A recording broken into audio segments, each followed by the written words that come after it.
So it's been a week since Justin Trudeau won the election. He hasn't been sworn in as Prime Minister yet, but he's already making decisions. What do you think his first move was? During the campaign, he had a bit of a tough time saying what his first move would be. Well, he's had time to figure out the answer since then, and so his first decision was to spend $10 million of taxpayers' money giving 24 Sussex Drive, the official residence of the Prime Minister, a total renovation to bring it up to his fancy standards. $10 million minimum. This is for renovations. That's quite something. This is the guy who said he's running to be Prime Minister for the middle class. What, did you believe him? Look, he's a trust fund boy. Son of a trust fund boy.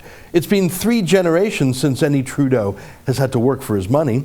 If his $1 million supercar didn't give it away and the $20,000 a pop speaking fees didn't give it away, well, Trudeau likes to live large off the public dime. He won't set foot in that hovel 24 Sussex Drive until it's brought up to his standards.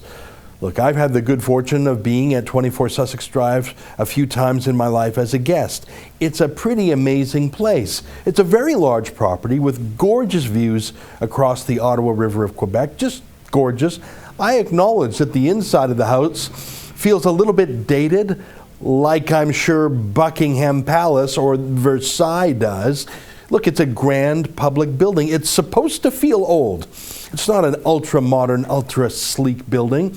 There are some parts of the floor that creak, but for 99.999% of Canadians, it would be the most amazing, grand, historical place you could imagine living. It would be a great honor. But for Trudeau, it's not good enough. He refuses to move in until taxpayers spend $10 million to fix it up. I'm not talking about some plumbing and paint and maybe a new carpet. He wants the thing redone from top to bottom, fit for a prince. So first spending decision, first infrastructure program, not drinking water for Indian reserves, not public transit, not anything for the people. He's a young prince. He deserves this. Shut up, you little people.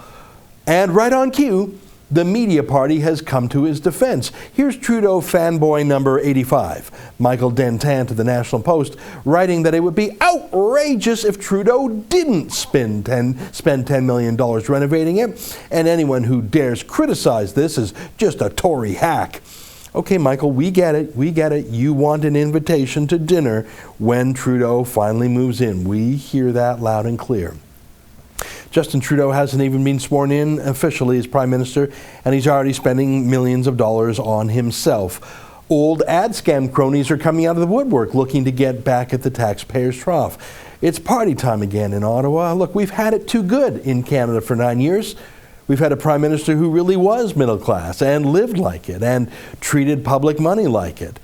Now we've got a spoiled rich kid in power and all his fraternity brothers are coming together. They're going to treat taxpayers' money like it was his personal trust fund from Daddy. After all, it's his house, isn't it? For the Rebel.Media, I'm Ezra Levant.